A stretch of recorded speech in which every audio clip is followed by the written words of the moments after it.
Companies act. Now companies act में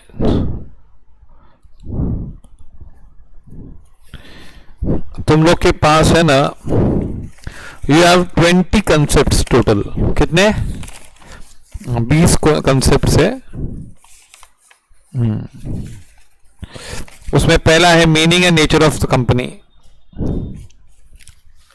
separate legal entity. पहले हम 3 कंसेप्ट करेंगे आज, 3-4।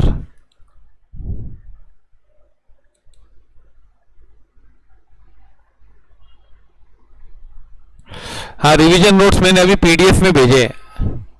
ये सेम वैसे जो ओरिजिनल नोट्स है वैसे ही है, कहीं कहीं पे चेंजेस किए हैं। Revision lectures, revision notes of company law I have just sent on the in the group.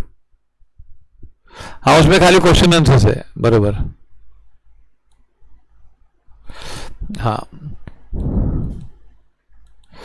And see the weightage of this topic is 15 marks.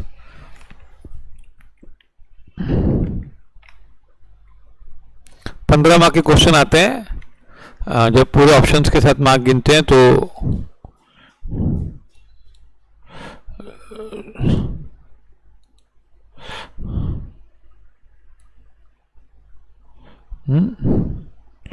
और कुछ पूछना चाहते हो? यस। कभी से एग्जाम तुम लोग का याद है कुछ डेट?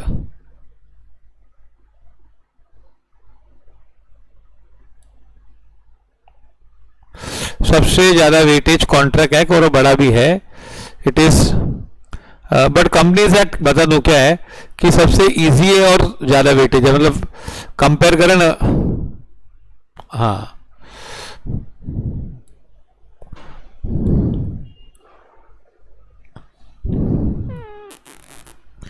इको का भी रिवीजन में लूंगा जरूर।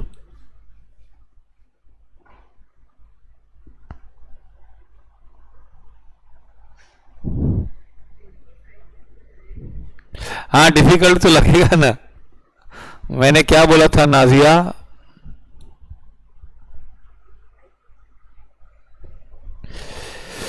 कि nothing is easy, nothing is difficult.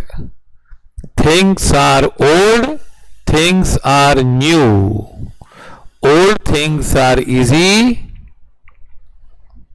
And new things are difficult.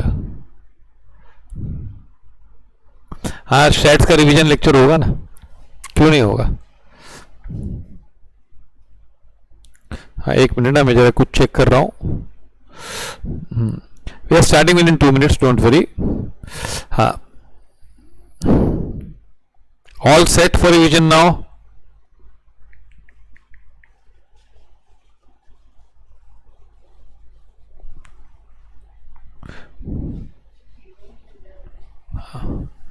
गिर जाएगा उधर उधर। अच्छा, सी है। फर्स्ट है ना, देखो बता हूं क्या है। पहला है डेफिनेशन, 1 पॉइंट मैं लिखते जाऊंगा। सेकंड है, डेफिनेशन के बाद क्या होगा? Of a company. Third is separate legal entity concept.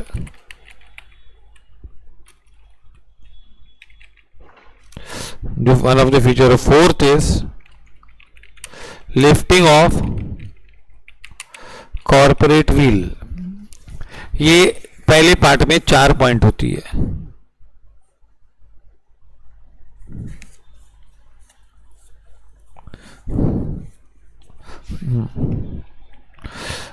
तो रिवीजन लेक्चर में बढ़ा दूं, बहुत 6-6 घंटे रखो लेक्चर, फिर पढ़ोगे कब तुम लोग? हाँ, yes, you can leave and join, there is no problem. मुझे पता भी नहीं चलेगा।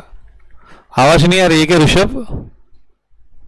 हाँ, चलो। Definition of a company. See, एक होता है लीगल डेफिनेशन और एक होता है मीनिंग वाला डेफिनेशन। लीगल डेफिनेशन क्या है? Company means a company incorporated under this act or under any previous company law. Company means what?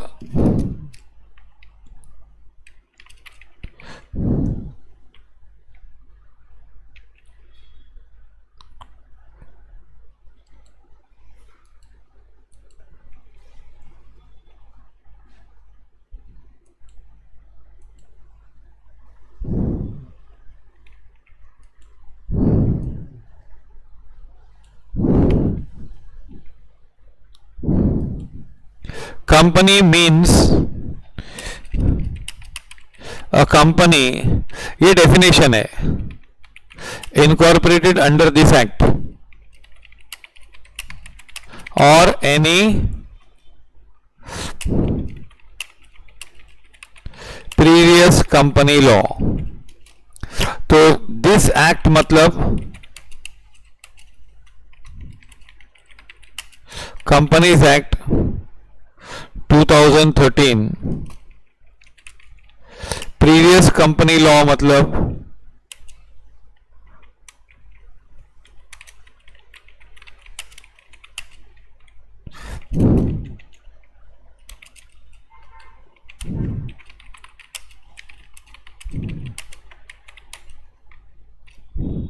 और भी इसके पहले भी लॉ थे। हाँ, तो लेकिन ये दो एक्ट लिखने का, प्रीवियस कंपनीज एक्ट मतलब अगर कोई भी इस एक्ट में, अभी आजकल कौन सा एक्ट चल रहा है 2013, तो 2013 के अंदर इनकॉर्पोरेट हुई है या फिर 1956 में या कोई इंडियन कंपनी लॉ होगा, तो वो तुम लोग को डिटेल में इतना नहीं जाना है, दो एक्ट लिख देना भाई प्रीवियस कंपनी लॉ के।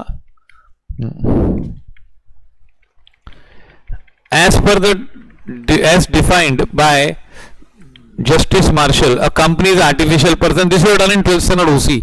Artificial person है भाई, सच्ची का आदमी नहीं होता है कोई company. It has no physical existence. It is invisible and intangible. It exists only in contemplation of law. Contemplation of law मतलब thinking of law.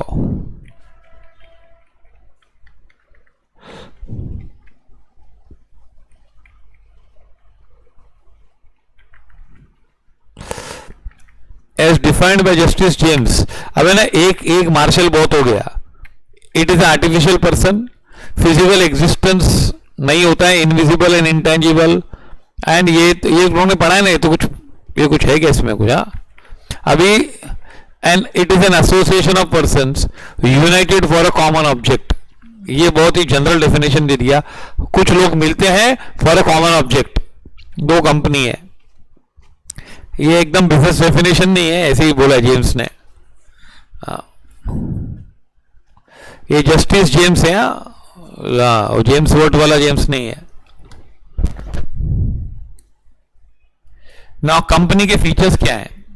It's a incorporated association. A company is formed and registered under the companies act. Registration of company is done by complying with the prescribed formalities. Okay, a company is formed and registered. Scroll किया।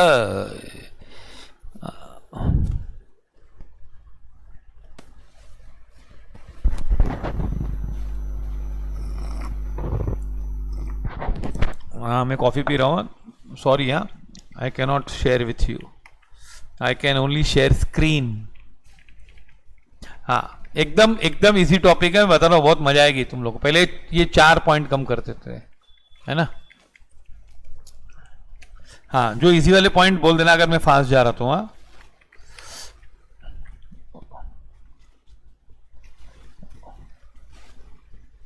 हो गया ऋषभ लिख के?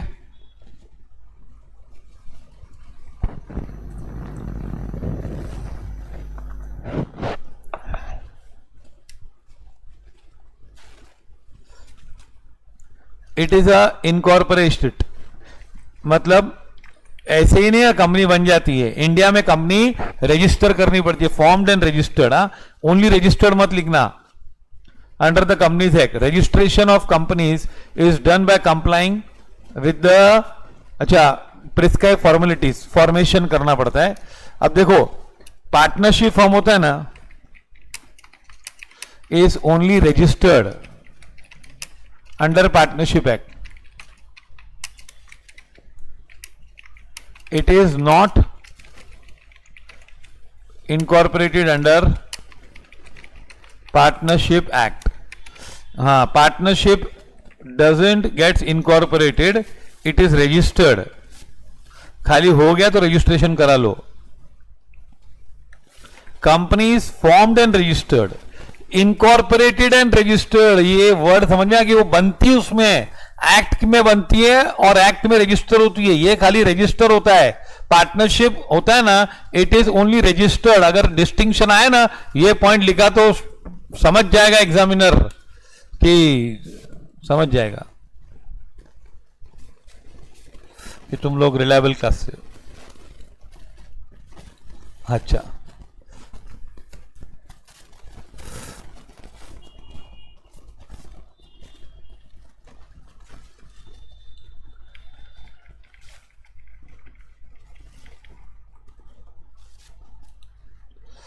okay,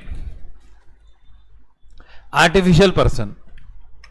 A company is an artificial person. It is not a fictitious person. fictitious नहीं, artificial है, पर है। A company is not a natural person. देखो तीन बातें पर्सन की, it is artificial, not fictitious and not natural. Natural भी नहीं है लेकिन है, दिमाग में रहता है। A company is formed under law. However, the law regards company as artificial person as distinct from members who form the company. तो लॉ उसको अलग मानता है मेंबर्स से, सेपरेट फ्रॉम मेंबर्स, और उस पर अपॉइंट आ गई separate legal entity. So company अलग होता है और शेयर होल्डर्स अलग होते हैं।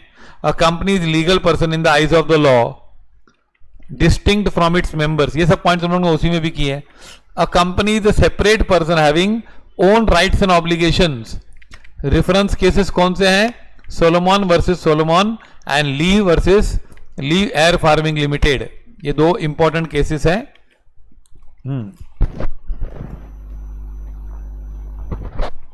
मतलब ये केसेस हम पढ़ेंगे आगे, अभी आज ही पढ़ेंगे। हाँ, तो it at a separate legal entity. Perpetual succession, share holder partnership में क्या होता है? It comes to an end when the partner dies. Sole trader चला गया तो सोल ट्रेडरशिप भी चली गई। Partnership also get dissolved if a partner is diseased और पार्टनर एक्सपायर्स और पासिस अवे। लेकिन कंपनी में ऐसा नहीं है। रिलायंस किसने बनाई थी? बोलो।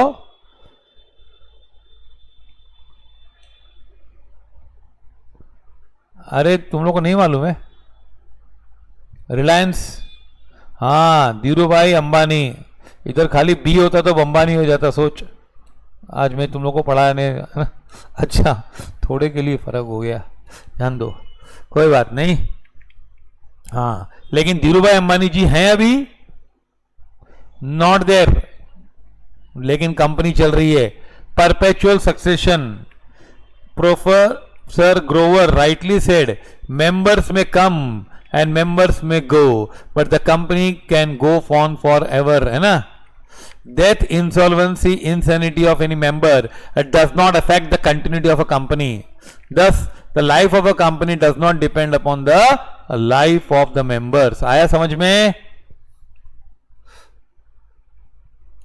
A company is created under law and can be wound up only in accordance with the law.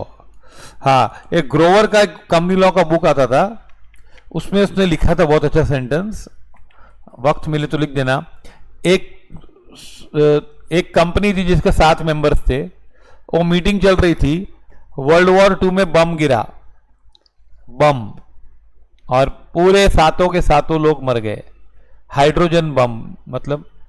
हाँ, लेकिन कंपनी मरेगी क्या? सभी के सभी शेयर होल्डर्स गुजर गए, चले गए, तो कंपनी विल रिमेन और गॉन? रिमेन। तो उसने बोला even hydrogen bomb can not destroy the company, company can be destroyed और liquidated only in accordance with the procedure prescribed under the law. जो प्रोसीजर दिया ना, उसके अनुसार ही बंद हो सकती हो।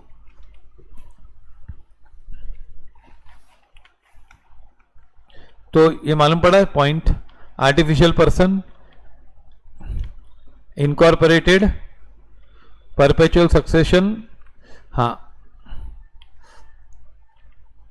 Limited liability, liability of members of a company is limited, the extent of liability depends upon type of company.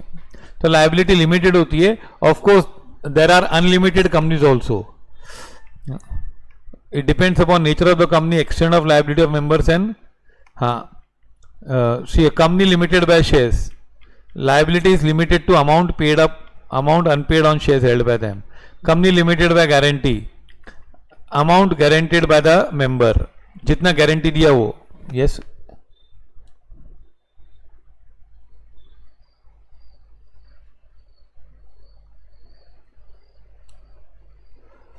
Yes, company का रजिस्टर्ड ऑफिस नहीं है तो भी क्या हुआ, रजिस्टर्ड ऑफिस भी चले गई, उसका रजिस्ट्रेशन किया हुआ है ना, कहां पे, कंपनी का रजिस्ट्रेशन किया है कि नहीं, आरओसी में.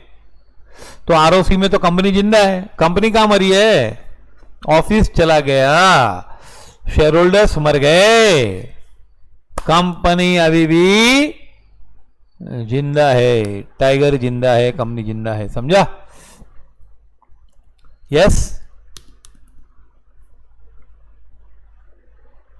एंड लाइबिलिटी में be limited by shares, limited by guaranteed. Every company is liable to every member is liable to contribute the assets of the company for until all the debts of the company are paid in full. This is unlimited company. What? ये कौन सी है? Unlimited company के बारे में है ये. Common seal. ना पहले ना ये आ सकता है. Common seal of a company has to be affixed on all the letters and documents of the company. Discuss. First, अभी रूल क्या है? Common seal. पहले seal लगा ना कंपनी का. Nowadays common seal is not mandatory. ये point आ सकती है एग्जाम में, नोट किया जाए. पहले कंपलसरी था और अब नहीं है कंपलसरी, मैंडेटरी नहीं है भाई, है रखना है तो रखो. Common seal is official signature of the company. Since the company is artificial person, it can not sign its name on the documents of the company. Company खुद कैसे साइन करेगी यार, वो डायरेक्टर साइन करेंगे. तो डायरेक्टर खुद की sign भी तो कर रहे हैं ना, खुद का कुछ खरीदते हैं तो खुद की साइन भी तो करते हैं कि नहीं. तो उन लोग कंपनी के लिए कर रहे हैं, जैसे मैं डायरेक्टर हूं कंपनी का, मैं साइन कर रहा हूं, तो मैं खुद के लिए साइन कर रहा हूं कि I am signing on behalf of the company, मालूम कैसे पड़ेगा. हाँ, कंपनीज अमेंडमेंट एक्ट में common seal is not mandatory. Okay, हाँ, मॉड्यूल खोल के बैठे हो ना, very good. Okay, now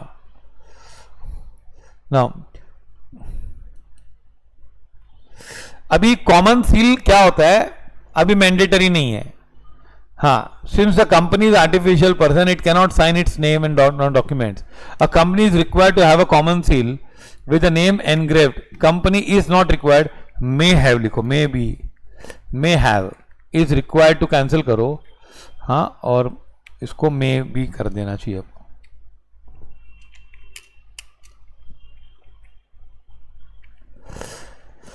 Any document bearing the common seal of the company and duly witnessed by at least 2 directors will be binding on the company. मतलब any document bearing common seal of the company and duly signed by 2 directors, seal which has been used, the article of the company provides putting up the seal on the company documents.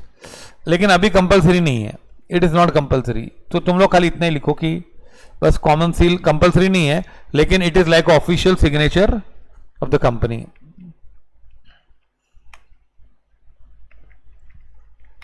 हाँ, ये नहीं लिखोगे तो भी चलेगा. Transferability of shares. Shares are movable property. Shares are transferable in the manner provided in the articles. Private company, the right to transfer the share is restricted. See ये important point लिखो. In a private company,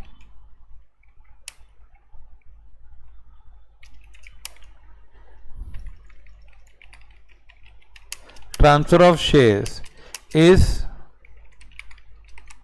restricted but it is not prohibited. मतलब transfer of share restrict किया होता है, prohibit नहीं किया होता है. मतलब ये नहीं कि बैन नहीं है, प्राइवेट कर सकते हैं. पब्लिक में फ्रीली ट्रांसफरेबल है, प्राइवेट में शेयर ट्रांसफरेबल है, प्राइवेट में हो या पब्लिक में। तो अगर तुम लोग ऑब्जेक्टिव आया shares of a private company are not transferable, तो क्या लिखोगे? बोलो ट्रू और फॉल्स। अरे जल्दी बोलो बच्चों, जल्दी बोलो।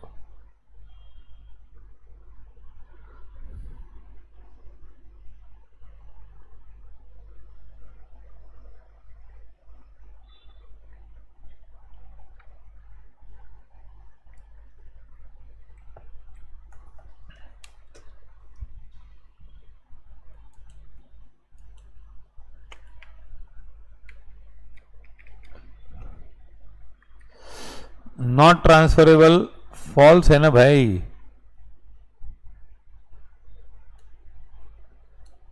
एक मिनट, हाँ क्या लिखा मैंने?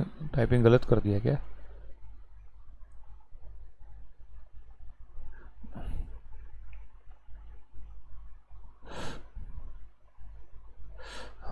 नॉट प्रोहिबिटेड है ना, बरोबर है। आंसर इज, एक मिनट, हाँ, shares of a private company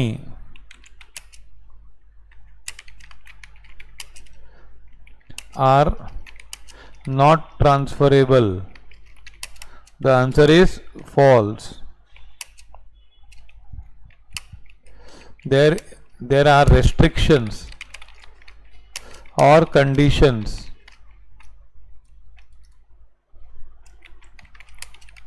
for transferring shares.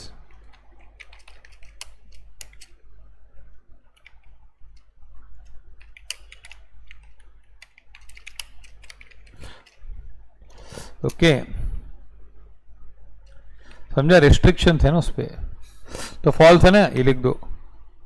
ऐसा क्वेश्चन पूछ सकते हैं ना।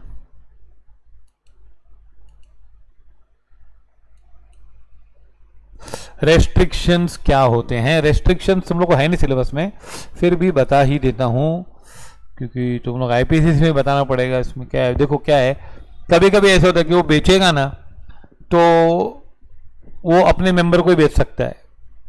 ही can not sell to anyone else. Outsider he can sell only with the permission of all other members, और if you wants to sell it he can sell only to the members who are existing। फिर उसका valuation इस method से किया जाएगा। ये सब restrictions डाल सकते हैं कि तुम लोग ऐसे ऐसे करके बेच सकते हो, इसी को बेच सकते हो, उसको नहीं बेच सकते हो, हाँ हमको ही देना, उसका वैल्यूएशन इस तरह से होगा, 6 साल के बाद ही बेच सकते हो। Okay, separate of ownership from management. The members of a private do not participate in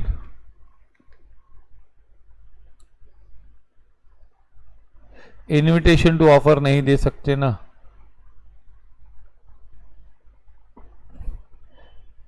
तुम लोग इनविटेशन टू ऑफर दो, किसको भी पकड़ के लाओ, किसको भी ऑफर दो, वो एक्सेप्ट करेगा, लेकिन कंपनी बोलेगी ट्रांसफर नहीं होगा। We won't admit new members. These terms are written, may be written in articles.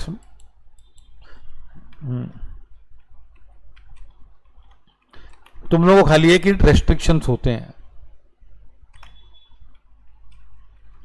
The members do not participate into day-to-day affairs of the company. The management of the company lies in the hands of।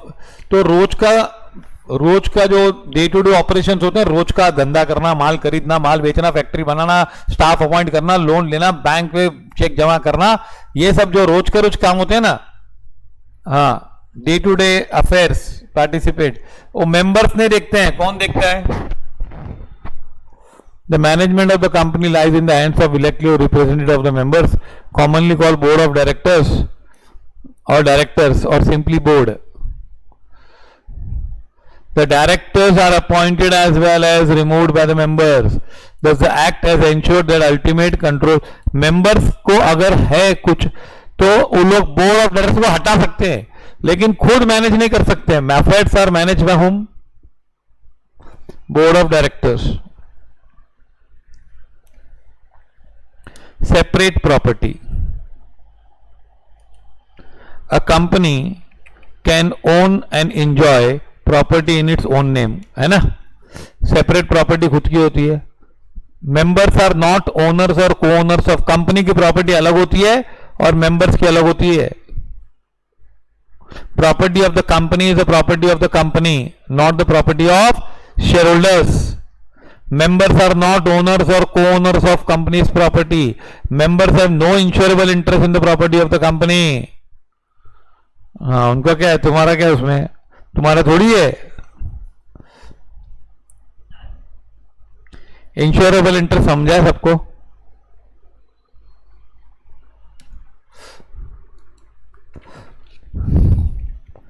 M virtually owned all the shares in the company. Case law, timber belonging to the company was insured in the name of M. अभी है ना, company का timber था, लकड़ा, लेकिन insurance M ने निकाला. The timber was destroyed. M made a claim against the insurance company. The insurance was rejected since M had no insurable interest. Timber was property of the company and not the property of M. Timber किसका था भाई? Company का. लकड़ा किसका था? Would किसका था? Company का. Insurance किसने कराया? यम ने. क्या यम को पैसे मिलेंगे? क्या केस है? मैक्यूरा.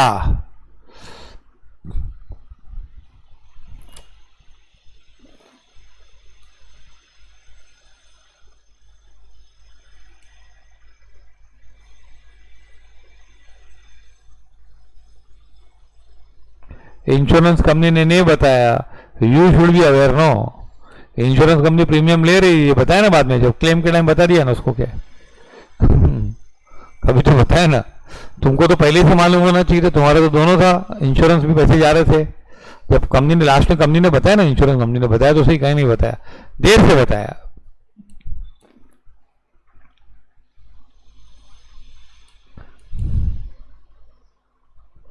ओके.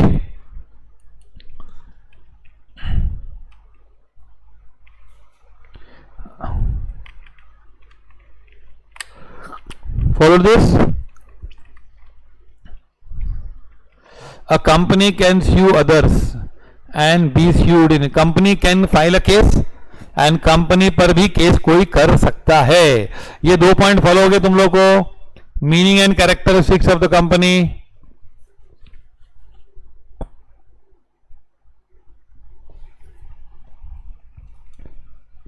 आराम से हाँ या ना बोलो यार.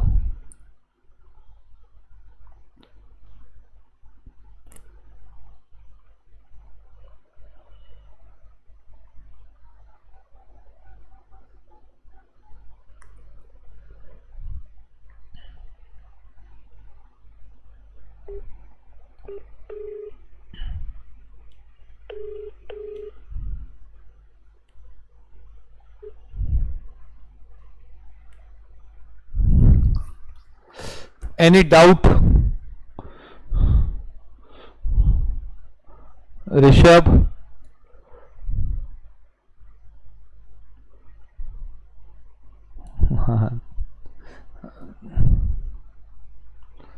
नाजिया.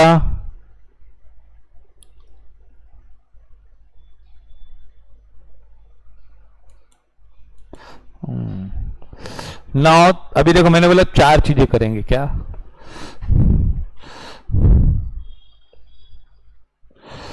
डेफिनेशन पहले 4, फिर और भी 4 करेंगे. Separate legal entity concept.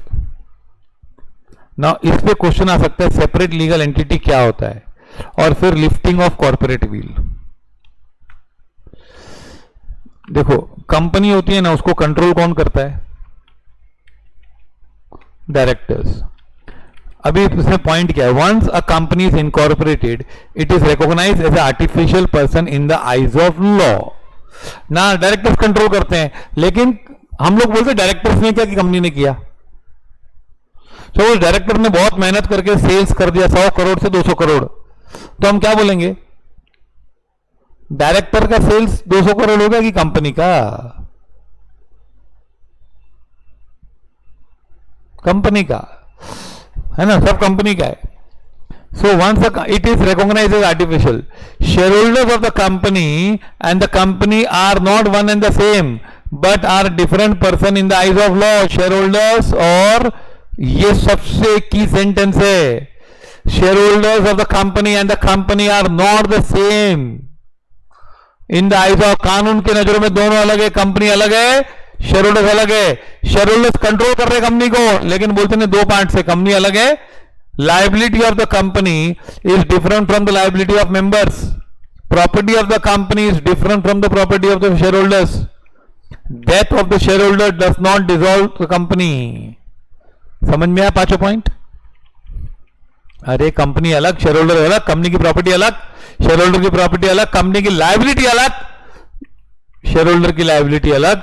And death of the shareholder does not result into the death of the company. Even a hydrogen bomb cannot destroy the company. ये 5 पॉइंट समझ में आई? दोनों अलग अलग है.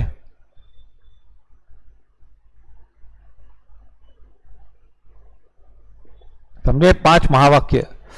अब है ना, इसमें 2 केस आते हैं. The concept of separate legal entity was confirmed in the following cases. कुछ केसेस में बताया गया कि भाई सुन लो सुन लो सुन लो, कंपनी अलग है और शेयर होल्डर्स अलग है, कंपनी अलग है और शेयर होल्डर्स अलग है. समझा? हाँ, 2 केस. एक कौन सा था? Solomon versus Solomon and company. हाँ, इसमें क्या था सुनो बताता हूं. एक सोलोमन था, वो जूते की मैन्युफैक्चरिंग कंपनी थी उसकी. क्या? जूता बनाता था. मतलब समझ में आया? शू मेकिंग. हाँ, मतलब फॉरेन में मोची था वो, मैन्युफैक्चरिंग जैसे, है ना. ही इनकॉर्पोरेटेड अ नेम, उसने कंपनी बनाई.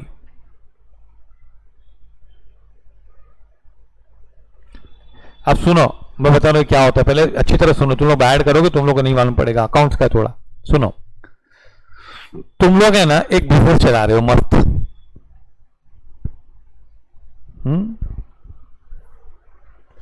तुम लोगों मनवा की कंपनी बनाए, तो तुम लोग है ना सब अपने assets, all assets, everything you will give it to the company, कि आपसे ये मेरा नहीं, कंपनी का है.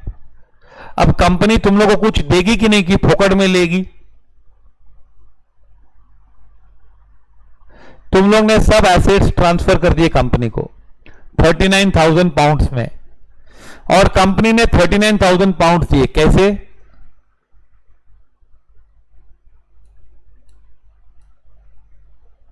हाँ, मैं बता रहा हूं ना, अभी तो मैंने स्टोरी खत्म भी नहीं की ना यार.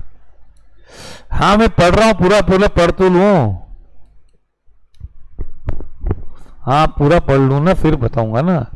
अब तुम लोग पहले समझो ना, क्योंकि ये क्या है, देखो, मैं, तुम्हारी कंपनी है, हम लोग ने सब एसेट्स कंपनी को दे दिए, ये ले कंपनी ले.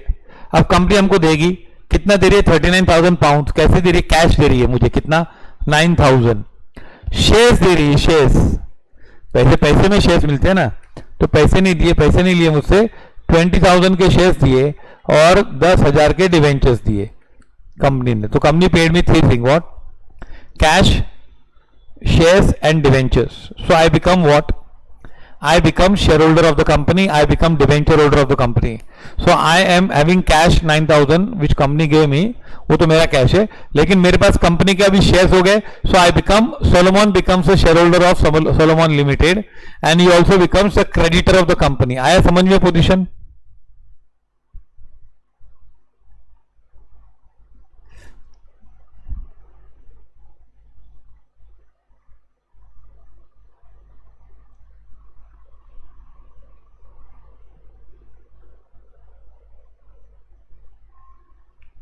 तीन जन ने जवाब दिया. यार ऐसे कैसे चलेगा? रिवीजन में तो हाँ बोलो कम से कम. तुम लोग का मैंने आज लेक्चर गिन रहा था, कितने एक्सीड हुए lecture. The main thing is that 12 professor telling there is no response. मतलब हमको पता ही नहीं चलता. बताते इन लोगों को 10 लोगों बोलेंगे, फिर एक सडनली खड़ा हो जाएगा, बोलेगा सर ये शादी नहीं हो सकती, मुझे नहीं समझा. अरे भाई ये समझा कि नहीं? नहीं तो वापस समझाऊं मैं. इतनी देरी में 2 बार समझा लिया होता. और ये मैं तुम लोग को स्टार्टिंग से बोल रहा हूँ, अभी भी कितने लोग नहीं कर रहे हैं ना। पर you to write no, how can I, you don't want record, वो तुम लोग को वो नहीं करना है, और तुम लोग को अपना आवाज नहीं करनी है, ये नहीं करना है क्या? नहीं तो मैं तुम लोग को म्यूट अनम्यूट करता हूँ और तुम लोग की आवाज आने दो, फिर सबको डिस्टर्ब होने दो, और क्या। कम से कम तुम लोग लिखो तो सही ना भी फिर।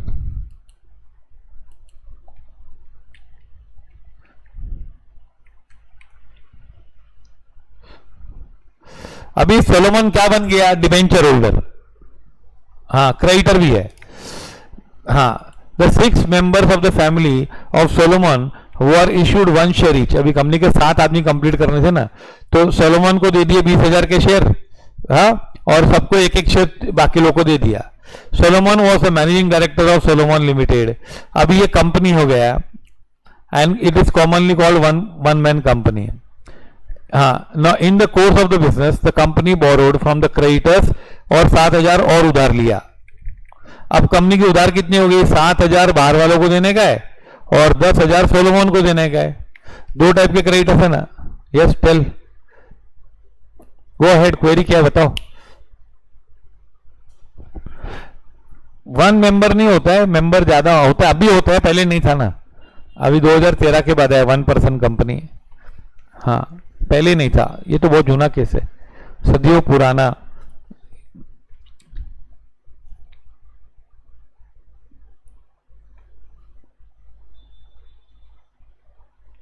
अरे क्योंकि है ना, मेन एक ही आदमी है, उसके 6 फैमिली मेंबर्स है, तो इसको बोलते हैं कि एक आदमी का है।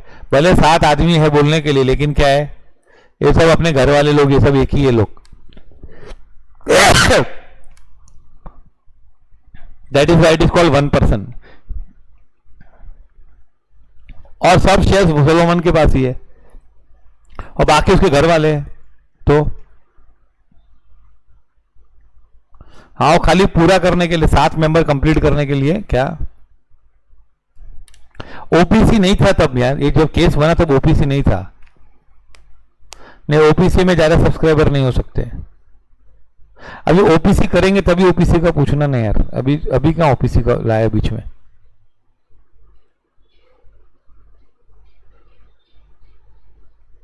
ओपीसी करेंगे, पूरा डिटेल में करेंगे। ओके, हाँ, अभी क्या है कि क्रेडिटर कौन हो गया? 2 क्रेडिटर हो गए। सोलोमन भी क्रेडिटर है और सोलोमन 10,000 का क्रेडिटर और दूसरे क्रेडिटर भी आ गए। Due to trade depression the company ran into financial, company डूब गई, पैसा चला गया, लॉस हो गया बहुत, और उसके पास 6,000 के एसेट्स थे। अब सोच किसको मिलना चाहिए? सिर्फ एसेट्स 6,000 का, पहले क्रेडिटर्स को देंगे। किसको देंगे? क्रेडिटर्स को ना, बाहर वालों को, लेकिन डिबेंचर होल्डर को पहले देंगे। तो क्रेडिटर्स बोलने लगा, ये तो खुद को ही पैसा दे रहा है, ये खुद को ही दे रहा है, क्रेडिटर खुद को पैसा दे रहा है, हमको नहीं दे रहा है।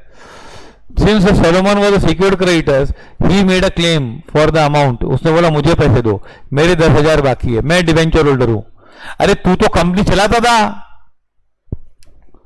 Contention of unsecured creditors. The unsecured creditors contended that Solomon was carrying on business in the name of Solomon and Company. Thus Solomon was a mere agent. अरे यार ये सब एक ही है। क्रेडिटर ने बोला इसको मत दो, 10,000 6,000 ही है, मेरा 7,000 है, पूरे पहले मुझे दो, ये तो खुद का अंदर का ही है, शेयर होल्डर ही है, ये कैसी चीटिंग हो रही है? तो कंपनी क्या बोला गया था? It was held that Solomon and Company was a real company fulfilling all legal requirements. It had an identity different from its members and therefore secured debentures were to be paid in priority over unsecured debentures. समझा? तो किसको पैसा मिलेगा? Solomon को कि creditors को? Solomon अलग है, कंपनी अलग है, कंपनी का पैसा है, सोलोमन क्रेडिटर है, क्रेडिटर को दो, वो सिक्योर्ड है, उसके लिए उसको पहले दो। समझा ये कितना अन्याय हुआ कि नहीं?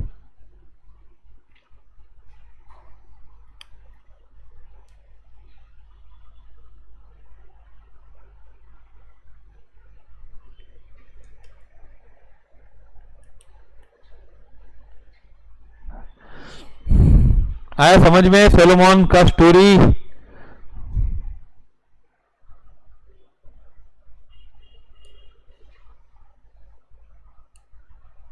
नहीं, टैक्स वॉज पेंडिंग तो हम पढ़ेंगे लिफ्टिंग ऑफ कॉर्पोरेट व्हील, पढ़ेंगे ना हम। यहां पे हम ये बता रहे हैं कि कंपनी अलग है और शेयर होल्डर्स अलग हैं और उसके केसेस कर रहे हैं। फिर आगे केसेस आएंगे कि भाई ये लोग अलग अलग नहीं होते हैं, ये लोग दोनों एक होते हैं, ये सब एक ही थाली के चट्टे बट्टे। ओके, क्या बोलते हैं, एक ही क्या, समझा कि नहीं? ये केस समझा सोलोमन का? लिफ्टिंग ऑफ कॉर्पोरेट व्हील करते हैं ना अभी बाद में जब आएगा। Lee versus Lee air farming. Air farming मतलब हवा में फार्मिंग करते थे क्या? हाँ, Lee was a qualified pilot, pilot था, अरे वाह, सीए नहीं कर पाया तो पायलट बन गया। He virtually owned all the shares and he was the sole governing director. My goodness, all the shares उसके पास थे और sole governing director मतलब he was also receiving salary from the company।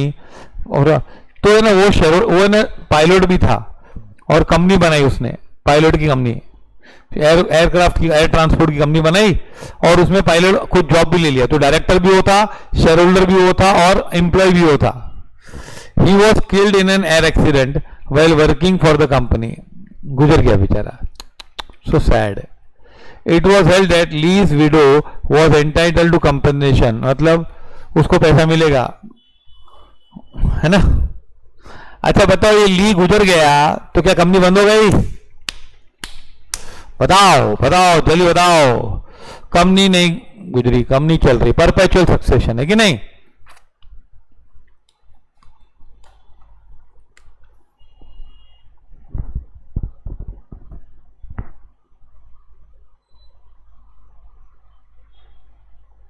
According to Grover, yes, है ना। तो ये बोला कि कंपनी अलग है और ये लीक अलग मामला है। ली पायलट था, एम्प्लॉय था, तो company separate from share holders, है ना।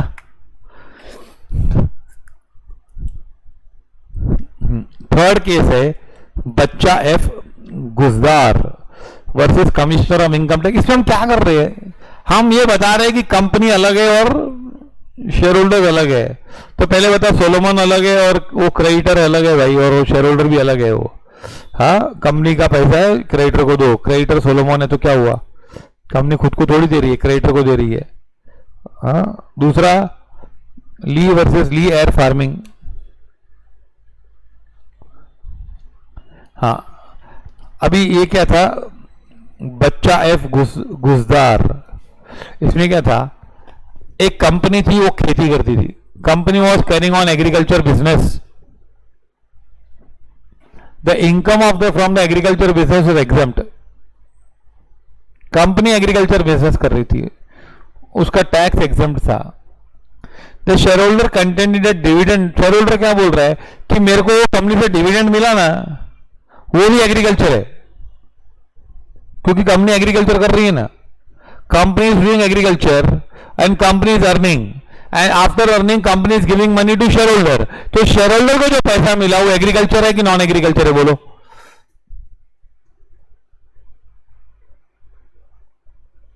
बोलो, एग्रीकल्चर है नॉन एग्रीकल्चर? आंसर दो। 4 आंसर, 5 आंसर आ गए, 6 आंसर।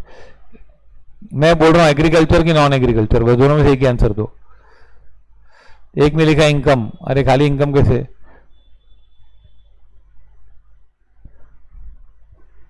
नॉन एग्रीकल्चर है ना। The court held that the share holder contented that dividend received by the was also exam, income of the company and income received bye share holder is different. The court held that dividend received by the shareholder is not agriculture income, so dividend is liable to be taxed. Okay, तो बताया भाई तेरी income अलग है, उसमें से ही पैसा दिया, लेकिन तूने थोड़ी एग्रीकल्चर किया, कंपनी एग्रीकल्चर कर रही है ना।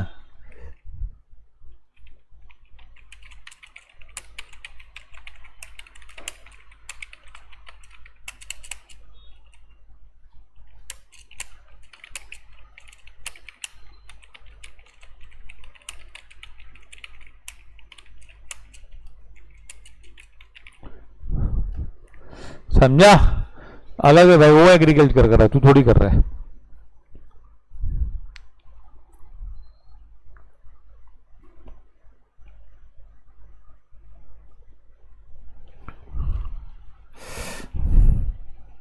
आया समझ में? किसी को डाउट है?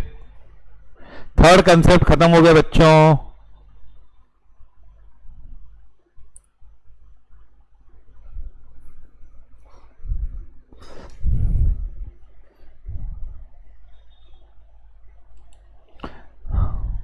अभी lifting of corporate wheel.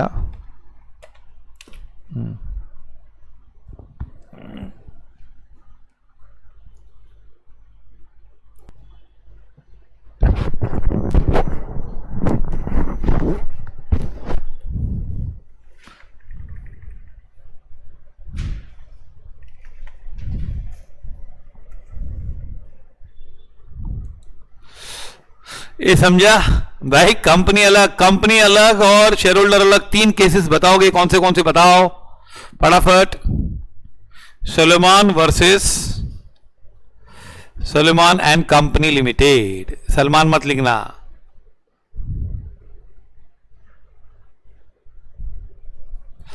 Lee versus Lee air farming limited.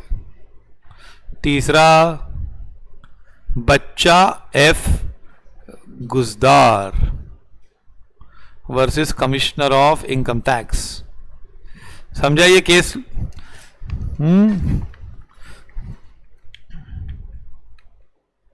Lifting of corporate veil. हाँ, क्या होता है ये? अरे यार देखो, लिफ्टिंग ऑफ कॉर्पोरेट व्हील क्या है?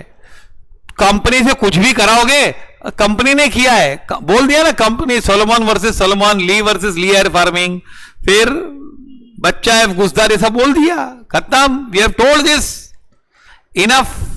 आप कंपनी कुछ भी करे, हम कुछ भी कंपनी के पीछे बैठ के करे, तो बोलना किसने किया?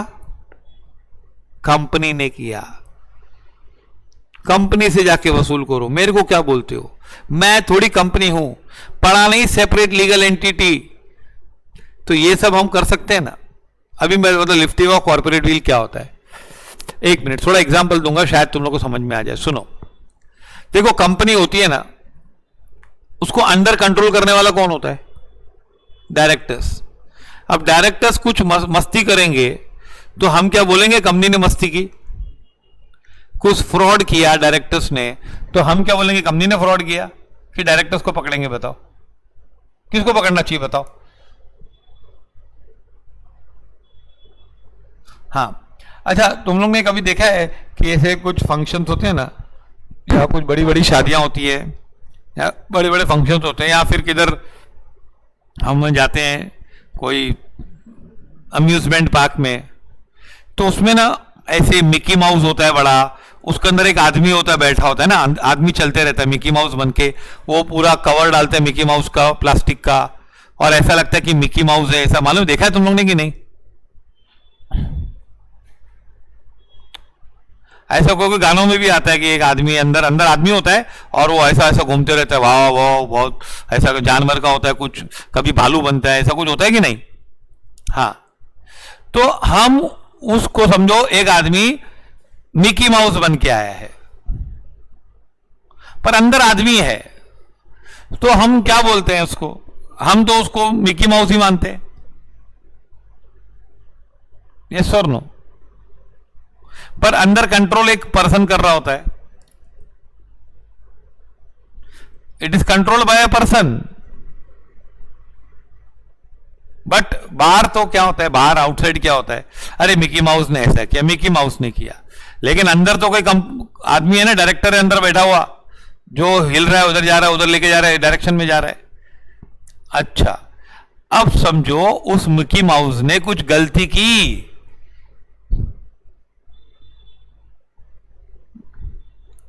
किसी को छेड़ा, तो हम क्या बोलेंगे? बताओ क्या बोलेंगे? छोड़ देंगे कि हम उसको उसकी कॉस्ट्यूम फाड़ देंगे? बताओ क्या करेंगे?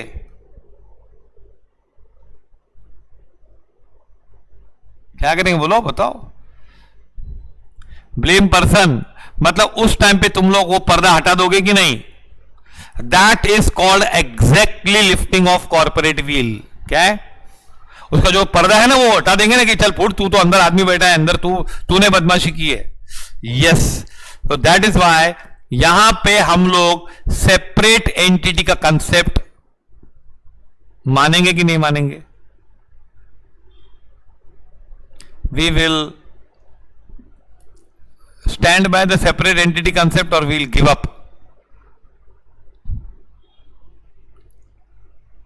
We'll give up ना concept of separate entity, okay? नहीं छोड़ेंगे, बोलेंगे अभी तो अलग है, तुम लोग एक ही हो यार, सेपरेट एंटिटी का आएगा इसमें ना। As already studied, companies has a separate legal status in the eyes of law. In some cases, this separate legal status is misused to commit unlawful and fraudulent purposes, है ना?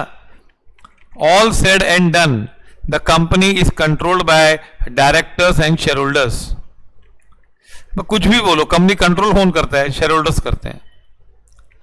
और legal status can be misused. The shareholder and the directors में indulge in fraudulent activities in the name of the company. To curb misuse of separate legal status, the court sometimes resort to the concept of corporate will. ये बहुत ही अच्छी तरह से start किया हुआ answer है, समझ में आया क्या? पहले बताने का सेपरेट एंटिटी है, हाँ रूल है वो, लेकिन कभी कभी वो चीज को मिसयूज भी किया जाता है for unlawful and fraudulent purposes.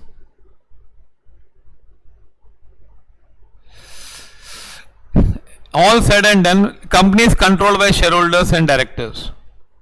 The shareholders may indulge in fraudulent activities. So we will not recognize the concept of separate legal entity. Lifting of corporate will means the court will disregard the legal status of the company. When the corporate will is lifted, the misdeeds done in the name of the company will be treated as misdeeds by the person in charge of the company.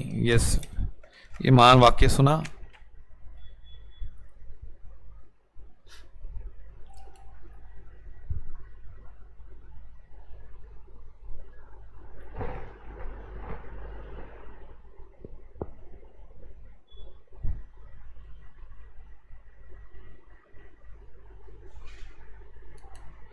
हाँ, कभी कभी तो कब तोड़ेगी, मतलब कभी कभी नहीं मानेंगे हम भाई, वो गलतियां होती है तो। The lifting of corporate veil can be, veil मतलब मालूम ना पर्दा, can be discussed in the following acts. What are they? Lifting of corporate veil under the provision, statutory provisions, and lifting of corporate veil under judicial decisions. दो type के होते हैं क्या?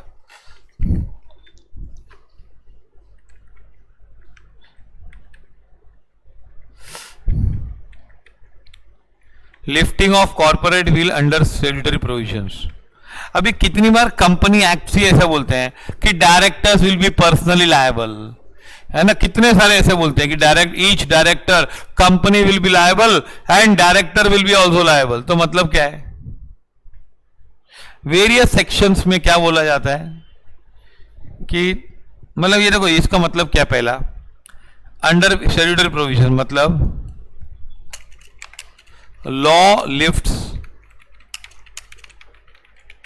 Corporate wheel, law खुद ही corporate wheel को अलग कर देता है। एक मिनट,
जस्ट अ मिनट.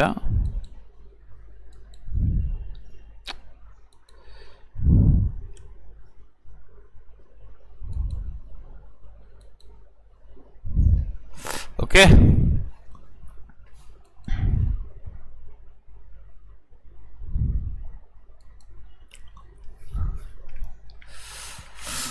अभी अंडर सेक्शन 1 अभी मतलब क्या है कि कुछ कुछ केसेस में बताया example. If in the winding up it appears that the business of the company has been carried out with the intention to defraud the creditors or other person, the court may declare that the directors and the officer are parties to the fraud and shall be personally liable. In a winding up, मैं बता रहा हूँ क्या है. Suppose से एक आदमी है जिसने बैंक से 5,000 करोड़ लिया है. अब मैंने पैसा नहीं भर रहा हो. He is not paying the money.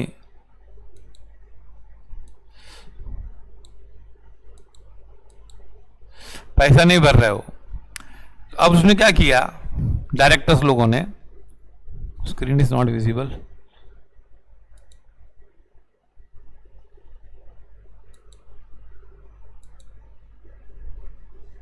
अब ये विजिबल,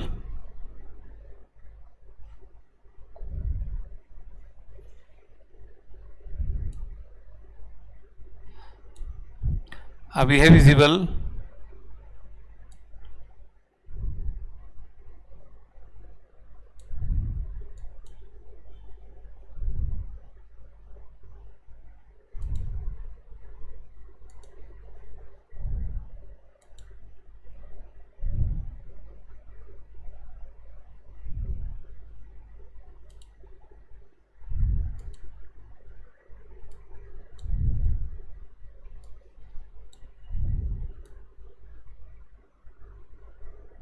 दिखाई दे रहा है ना.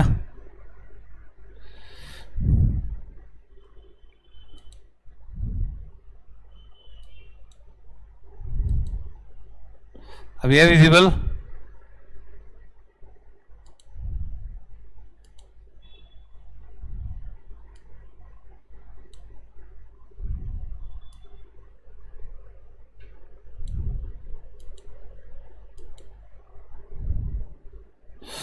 then okay.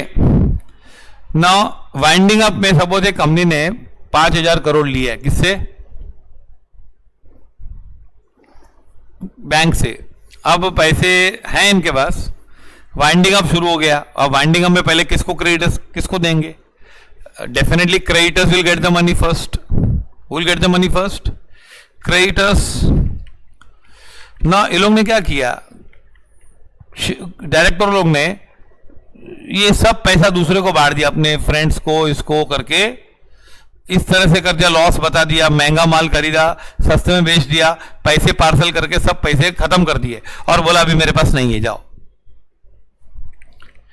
If in the winding up it appears to the tribunal that the business of the company has been carried out with the intent to defraud its creditors or any other person, मतलब business is carried on to defraud the creditors or any other person,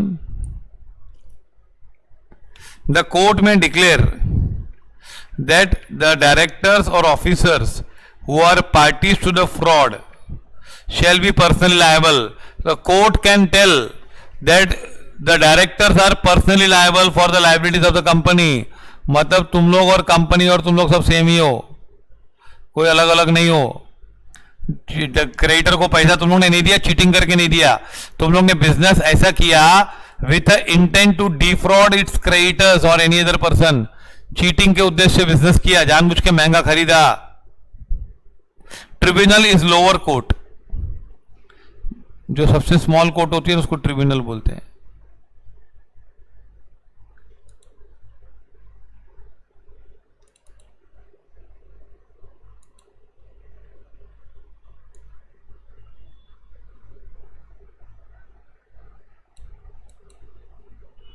okay. Various section is section 339. फिर section apart from section 339 there are various sections under which directors and promoters are personally liable. Income tax नहीं भरा, 179 of the income tax in a private company that is wound up, any tax payable by the company cannot be recovered, then every person who is a director at the time of during the relevant previous year shall be jointly and severally liable. तो income tax नहीं भरा ना section 179 में, क्या है तो कौन भरेगा भाई? सेक्शन तुम लोग नहीं भरोगे तो कंपनी नहीं भर, प्राइवेट कंपनी का डायरेक्टर्स भरेंगे बैठ के, if private company is not paying. Follow this. तो here what we do,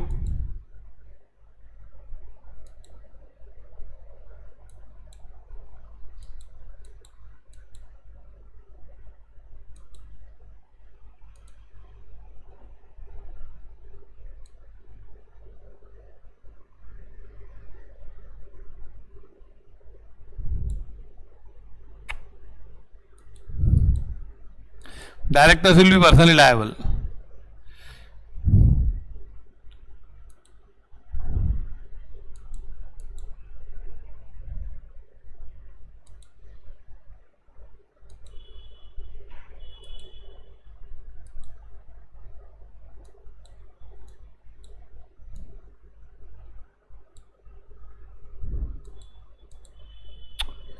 Okay.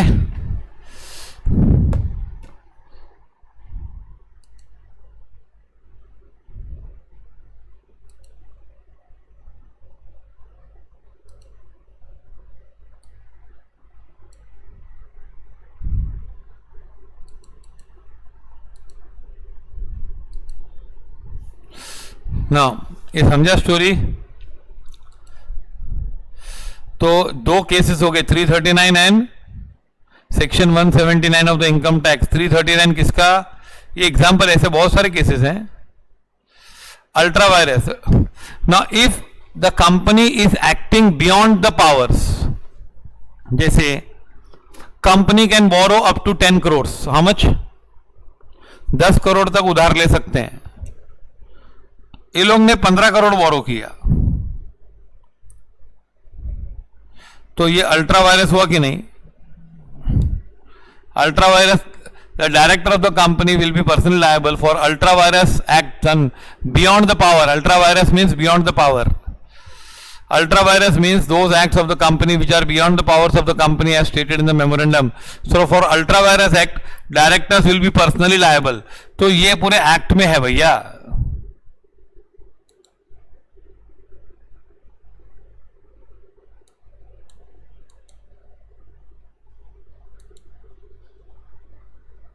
Okay.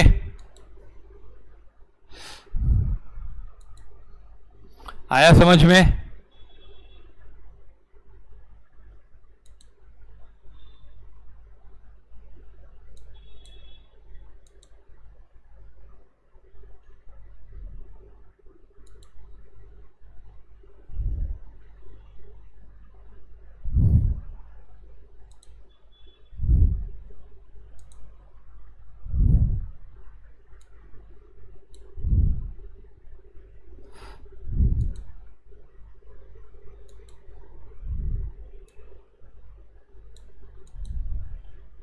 Follow this. 139 areas of income tax. अभी lifting of corporate veil under judicial decisions. Sir Dinshaw Maneck Petit. अभी है ना, an SSC was receiving huge dividend and interest income. एक आदमी को बहुत income थी, तो what he did, he found 4 private companies. क्या किया? 4 प्राइवेट कंपनी फॉर्म किया and the whole of the investment was transfer to his private company. मतलब 4 प्राइवेट कंपनी फॉर्म किया और इन्वेस्टमेंट चारों में बांट दिया. The interest and dividend were received by the companies were with in the exemption limit. सबको थोड़ी थोड़ी इनकम आती थी. सबका मालूम है ना, इनकम टैक्स जैसे 2 लाख 3 लाख तक इनकम टैक्स नहीं होता है, तो सबको समझो उसको 15 लाख इनकम थी, तो उसने सब कंपनी में 2-2 3-3 लाख कर दिया, अलग अलग कर दिया. 4 कंपनी बनाई इसने.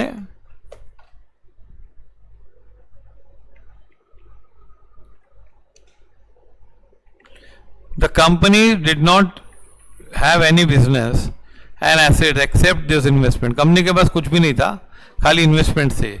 द इनकम रिसीव्ड, अभी इनकम किसको मिली? कंपनी को। अब अपने पास कैसा पैसा आएगा? The income received by the investment by this companies was diverted to the SSC in the form of pretended loans, loan देता था विच वाज नेवर पेड। और वो कंपनी कमाती थी, वो टैक्स नहीं भरती थी और ये लोन ले लेता था, तो पैसे आ गए।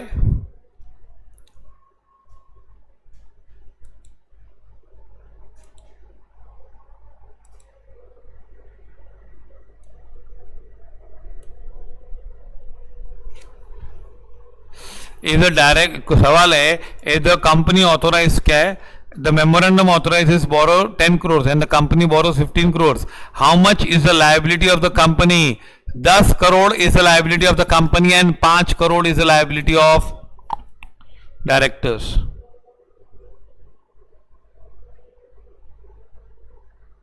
आया समझ में? Got the answer Aman? हाँ,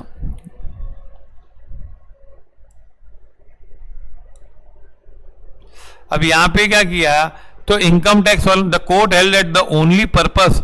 अब वो क्या बोलता है? वो कंपनी का इन्वेस्टमेंट है, मेरा कुछ नहीं है। तो कोर्ट ने बोला ऐसा कुछ नहीं है, तू और तेरा एक ही बात है। The court held at only purpose of incorporating company in this private companies it was to evade taxes. Each of the companies was a sham.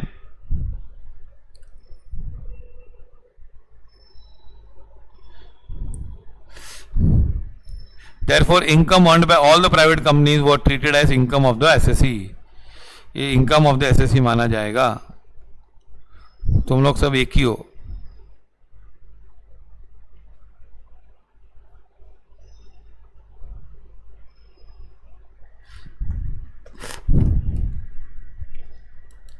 समझा? तो ये पहला केस था। कौन सा case?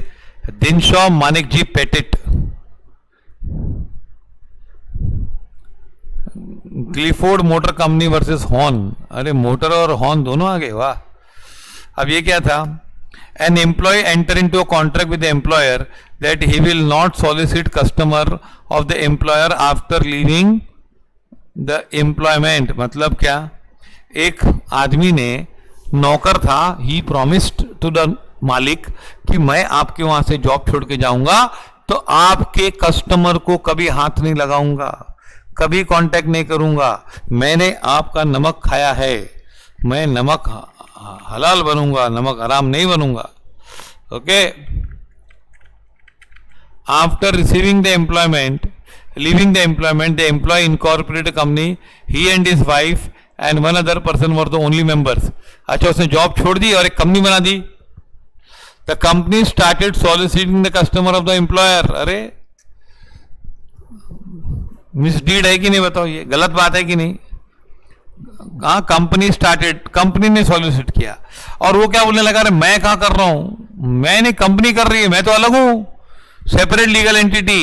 The court held that the purpose of formation of the company was to avoid legal obligations arising from the contract which was not permissible. It was held that the company and the controlling persons are the same. Therefore, the company was restrained. फिर company को बोला गया कि आप और share holder एक ही बात है, तुम लोग सब एक ही हो।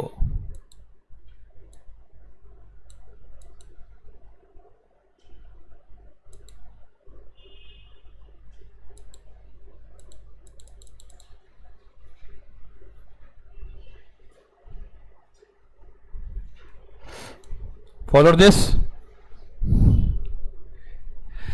Guilford Motor Company Limited versus HORNE।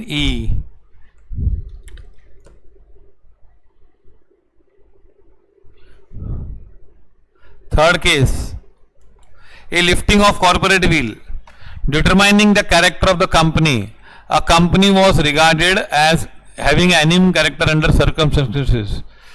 Okay, Daimler Company Limited versus Continental Tire. A company was formed in England for the purpose of selling tires of a German company. German company के tyre से लोग बेचते थे। The German company held the entire share capital of the English company. पूरा share capital German के पास था, German company के पास था। All the directors were German residents. During the First World War, English company commenced action.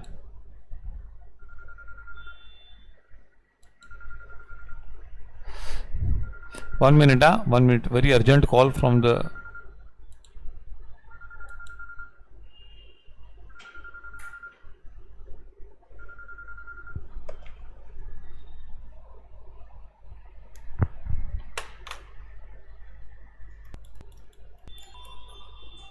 See here, I'll explain again. See here. हाँ, employ, sorry ये हो गया ना, एम्प्लॉय हो गया.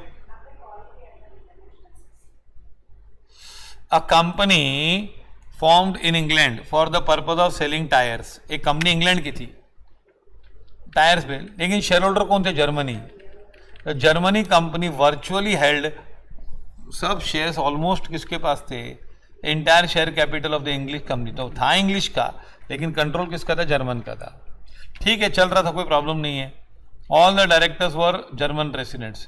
वर्ल्ड वॉर हुआ तो ये जो टायर वाली इंग्लिश कंपनी ने दूसरी कंपनी से पैसा मांगा रिकवर के लिए. तो ऐसा बोला गया कि ये enemy company. It was held that corporate personality of the company be ignored and the persons in the ultimate control किसके पास था? इंग्लैंड वालों के पास कि जर्मनी वालों के पास?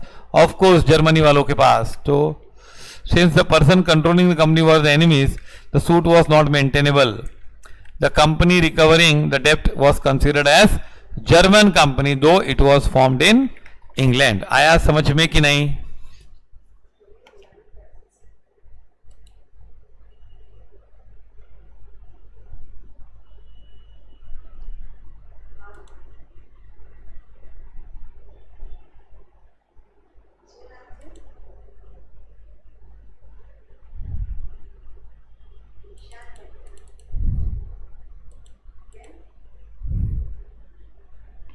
Any doubts?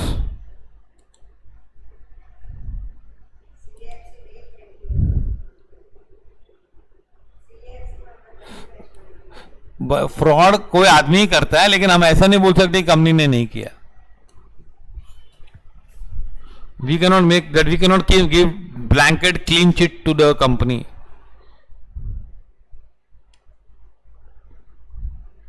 जैसे फ्रॉड करते हैं ना, तो कंपनी को भी फाइन पड़ती है और शेयर होल्डर को भी फाइन करती है. हाँ, lifting of corporate wheel doesn't mean converting company into individual things. Company भी लायबल होती है और हाँ, तो इसी कंपनी कभी फ्रॉड ही नहीं करती, तो कंपनी को कभी परेशानी नहीं होगी. So every time we'll have to apply this lifting of corporate wheel.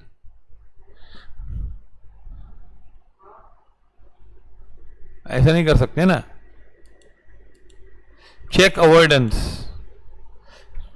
Tax avoidance, sorry. हाँ, चेक.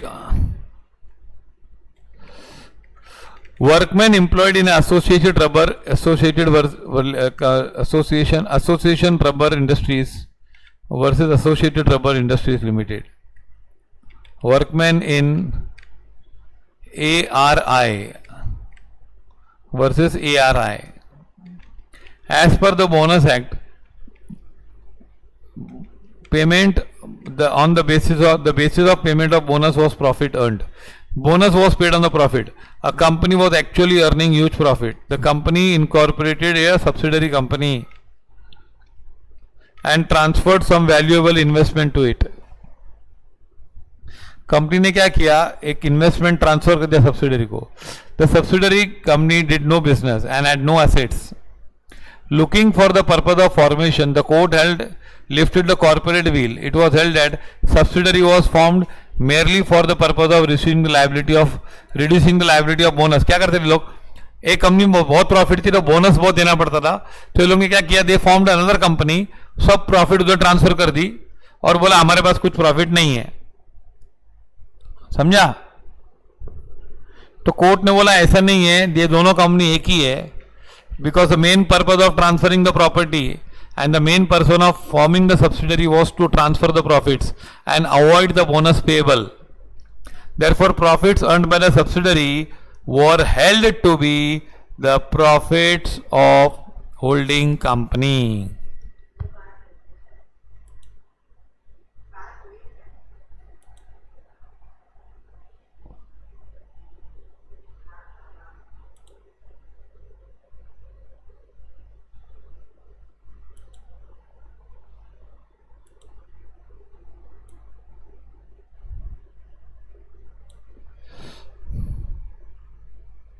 Any doubts?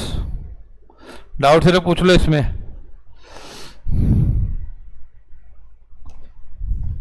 मालूम पड़ा ये लिफ्टिंग ऑफ कॉर्पोरेट व्हील.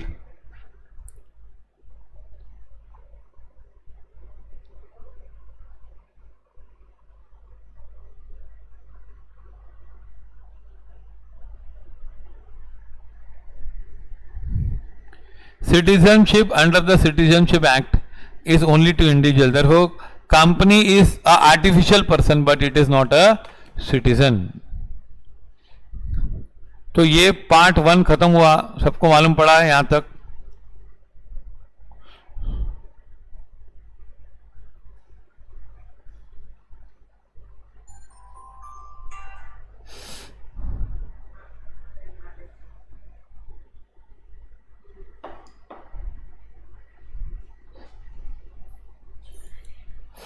ये 4 पॉइंट की. अभी 5वां पॉइंट क्या है मैं करूंगा बताओ. Public company and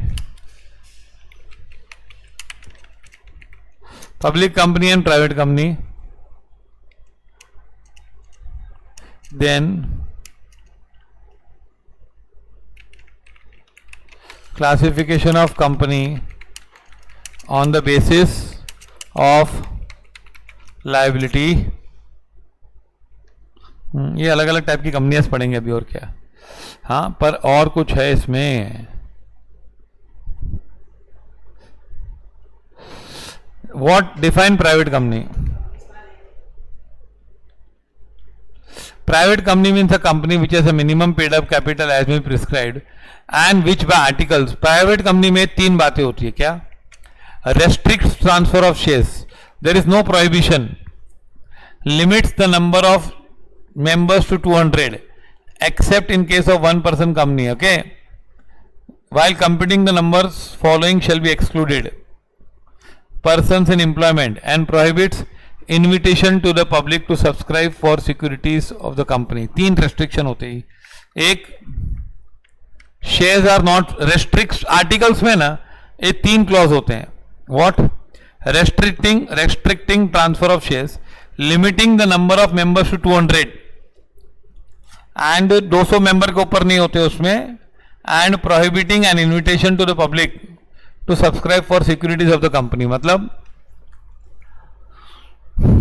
it prohibits, you cannot invite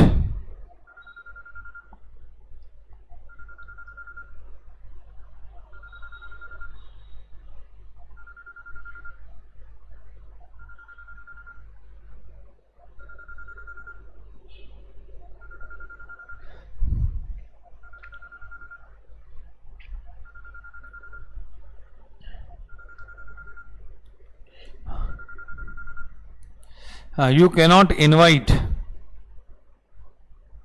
what?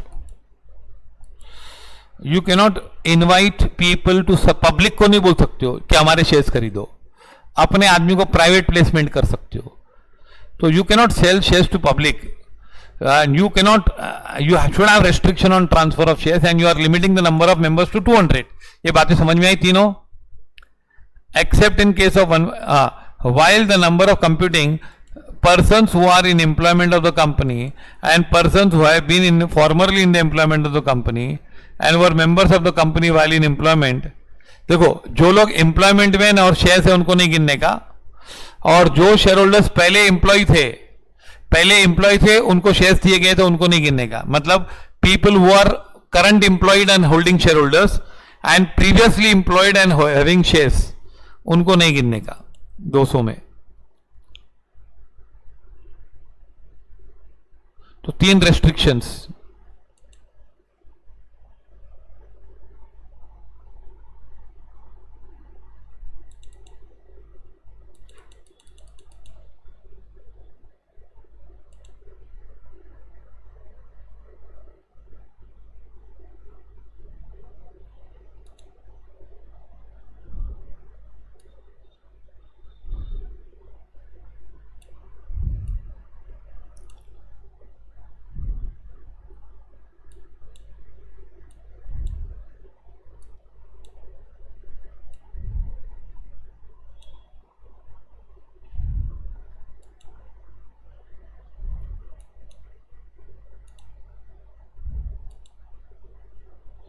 Now,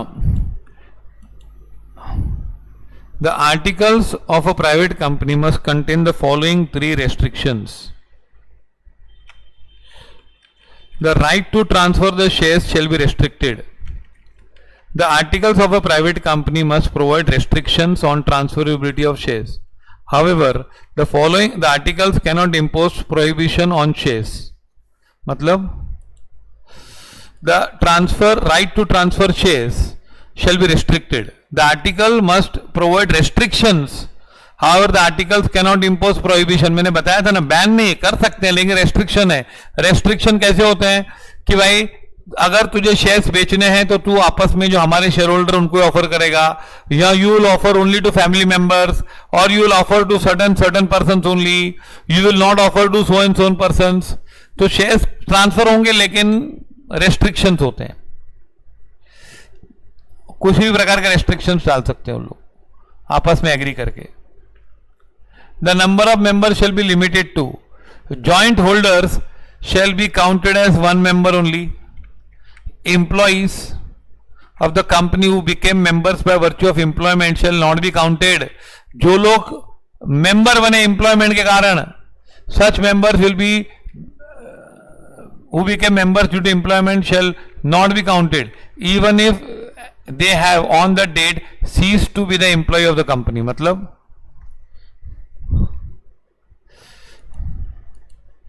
the company is prohibited from making an invitation to public to subscribe any securities in the company. मतलब कंपनीज तो ये भाई काउंट एम्प्लॉयमेंट वाले नहीं गिनेंगे. जिनको जॉब की वजह से शेयर्स मिले थे ना, those who got shares because of employment, they will not be counted in 200. आया समझ में?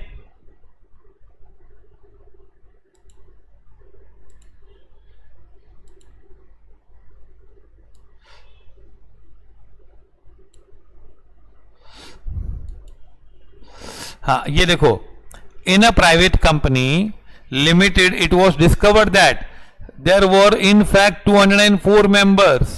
On the inquiry, it is ascertained that 6 of such members have been employees of the company in the recent past, and they have acquired the shares while they were still in employees of the company. Is it necessary to convert the company into public company? क्या 204 members है, लेकिन 6 लोग कौन है? 6 लोग employee थे पहले, तो 6 माइनस करो, वो नहीं गिनने के, तो 204 में से 6 गए तो 198 बच गए. नहीं, a company to be registered in private company must restrict the number to 200 only. But however, in counting the number of 200 members, employees members and certain employee members, ex-employees, those who became members while in employment of the company but not having retired continue to retain membership are to be excluded. Employment वाले exclude करने के. Thus, in the given case, the company will be continue a private company. There is no need for conversion. अरे private रह सकते हो, 200 के ऊपर नहीं हुआ है. Number of members are below 200.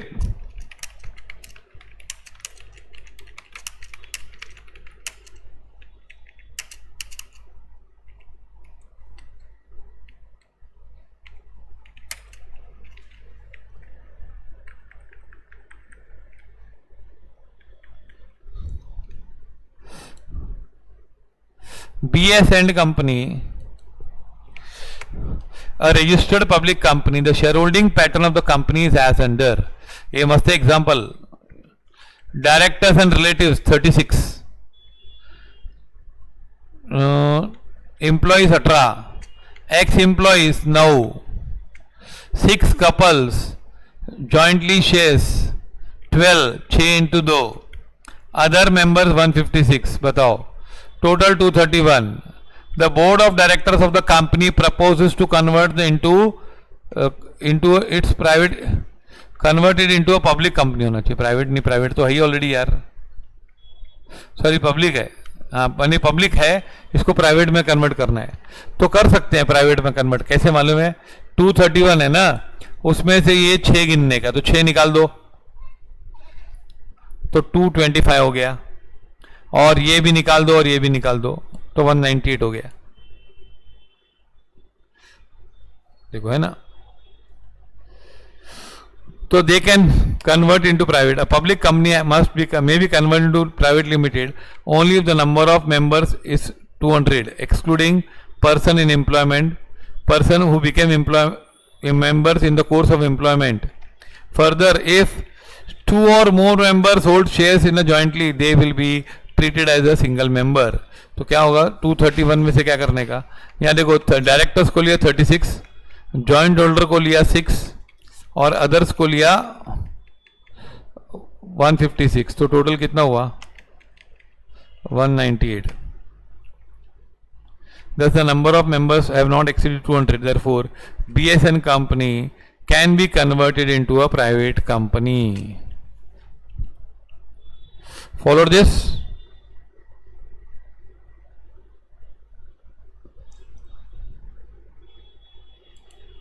So you got the story of private company.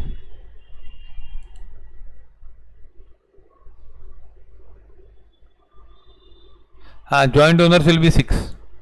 6 लिया ना. हाँ, अब पब्लिक कंपनी का डेफिनेशन बहुत इसी है, जो प्राइवेट नहीं होती है पब्लिक होती है. वाह, क्या बात है. 10 members, number of members, okay. Public company means a company which is not a private company and have a minimum paid up share capital as may prescribed, or subsidiary of a company which is not a private company. Now see here, मतलब इसका क्या है मालूम क्या? Subsidiary of a public company is a public company. मैं बता रहा हूँ, सुनो सुनो क्या है ये, इसकी कहानी बहुत अच्छी है.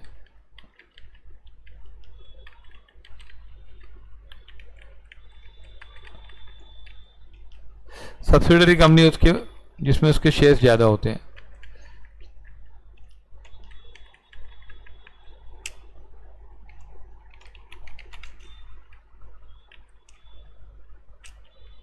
कंपनी है,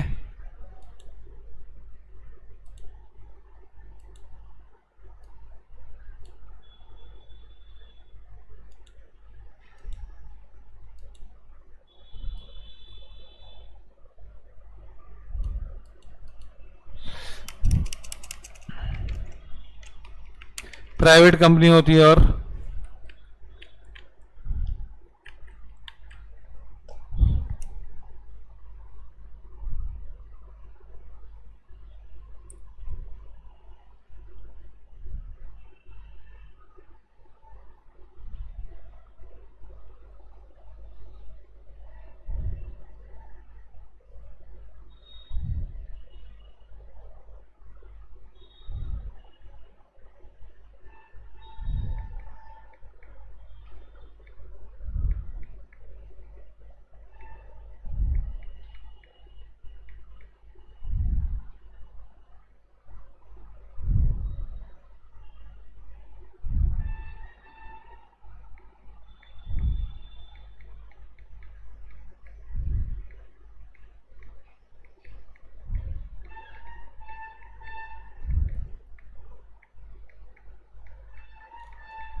हाँ ठीक है, प्राइवेट कंपनी है.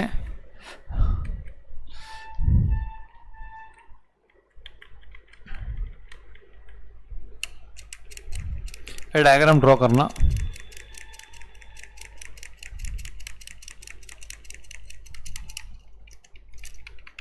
एक पब्लिक कंपनी है, अब ये प्राइवेट होती है पब्लिक होती है. अब इसकी सब्सिडरी, हाँ ये इतना डिटेल में बताने की जरूरत नहीं है, लेकिन फिर भी बता ही देता हूं. अब इसकी सब्सिडरी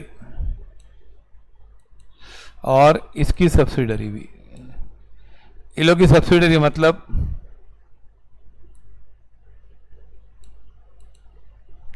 हाँ सब्सिडरी क्या हो सकती है,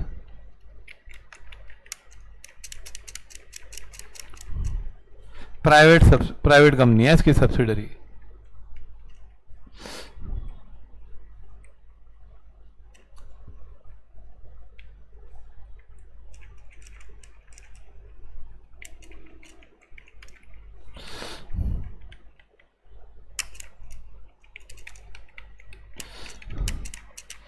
अब पब्लिक कंपनी है, इसकी सब्सिडरी क्या है, प्राइवेट है।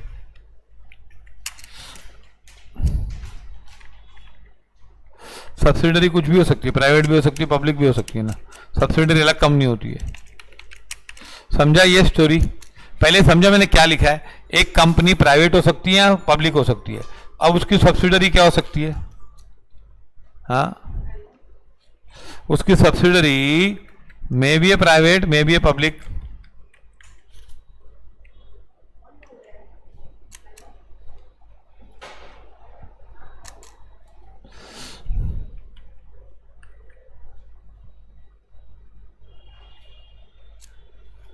समझा ये? अब ये है ना, ये प्राइवेट कंपनी मानी जाएगी, इसको प्राइवेट माना जाएगा, इसको पब्लिक माना जाएगा। हाँ, पब्लिक कंपनी की प्राइवेट सब्सिडरी को भी पब्लिक ही माना जाएगा। Means a subsidiary of a public company is always treated as, मतलब पब्लिक का बच्चा पब्लिक ही होता है। Follow this?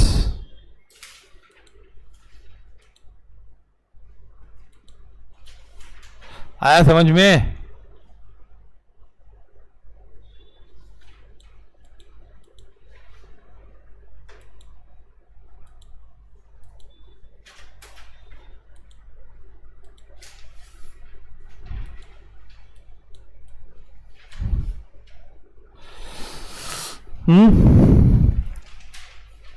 फॉलो दिस, ये लिख दो, अच्छा रहेगा मेरे ख्याल से। लिख लिया क्या?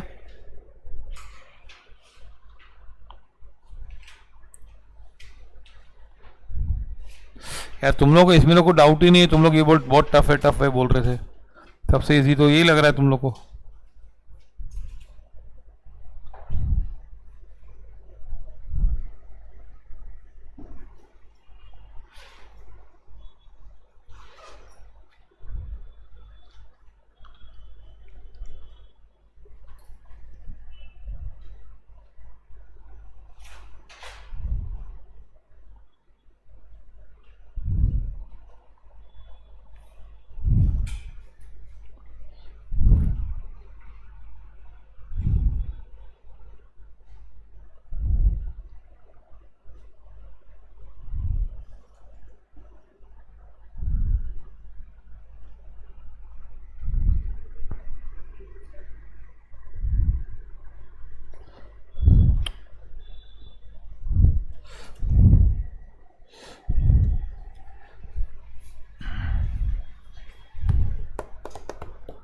I hope you are getting some benefit from revision lectures.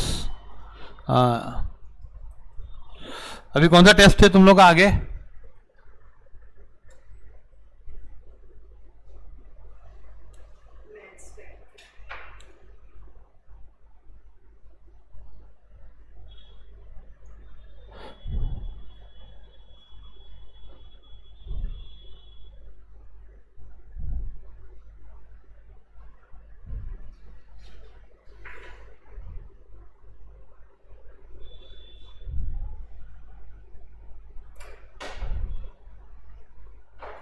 No there won't be conversion, नहीं है उसको, पब्लिक कन्वर्जन करने की जरूरत नहीं है, उसको पब्लिक ही माना जाएगा। भले तू प्राइवेट इनकॉर्पोरेट हुआ है लेकिन तुझे पब्लिक माना जाएगा। हाँ, और फंड्स वगैरह का कोई मतलब नहीं उससे। सो क्या है, अ company which is not a private company is a public company, and जो प्राइवेट में नहीं बैठता वो पब्लिक है फिर। और पब्लिक की सब्सिडरी भले प्राइवेट हो तो भी इसको पब्लिक, हाँ तो इस पे आ सकता है ना, subsidiary of a public company is always a public company though it may be formed as a private company. Public company means a company which is not a private company. Public company is equal to not a private company plus capital as may be prescribed. Public company also includes private company which is a subsidiary of a company which is not a private company, even though it continues to be a private company by its article. In other words, subsidiary of a public company is always a public company. ये महावाक्य, हाँ, a company which is subsidiary of a company shall be deemed to be a public company, not a private company. मतलब public company की subsidiary public ही होती है. आया समझ में?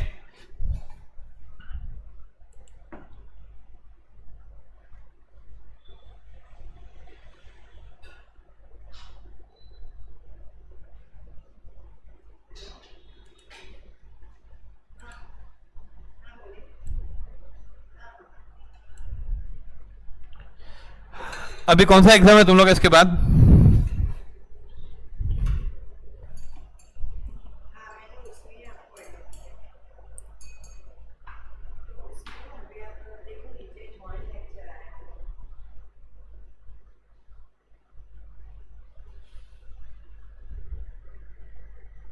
इको वो भी कभी 29 को. आज क्या तारीख है? 26. अरे इको के लिए बहुत टाइम जा रहा है तुम लोगों को.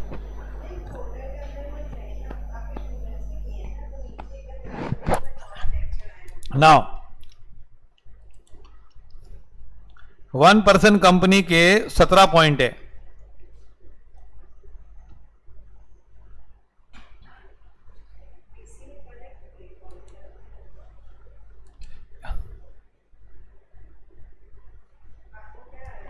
मैथ्स स्टैट्स एलआर क्या होता है भाई?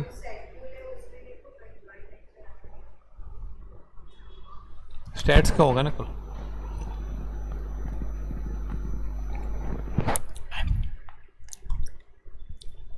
कल एग्जाम है मैथ्स स्टैट्स का. कल मैथ्स का एग्जाम मिलोगा तो फिर ठीक है. हम लोग ये अभी आज स्टॉप करते हैं. फिर मैथ्स पढ़ो तुम लोग. हाँ, फिर इको के टाइम हम 3 घंटा ले लेंगे कल. हाँ,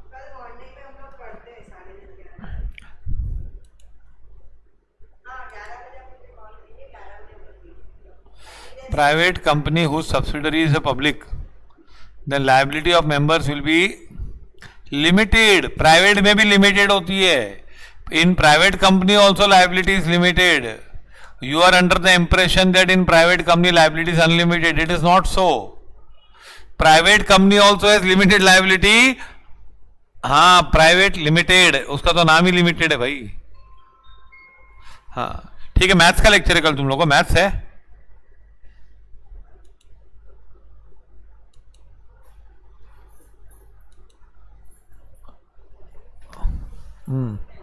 कल मैथ्स का टेस्ट है ना, कल मैथ्स का. तो ठीक है फिर लोग छोड़ देता हूँ. 3 घंटा नहीं. हाँ, तो तुम लोग मैथ्स टेस्ट का कल टफ एग्जाम है, पढ़ो. और ये सब तुम लोग को समझ में आ जाएगा. मैं पढ़ा दूंगा, don't worry about it. Okay.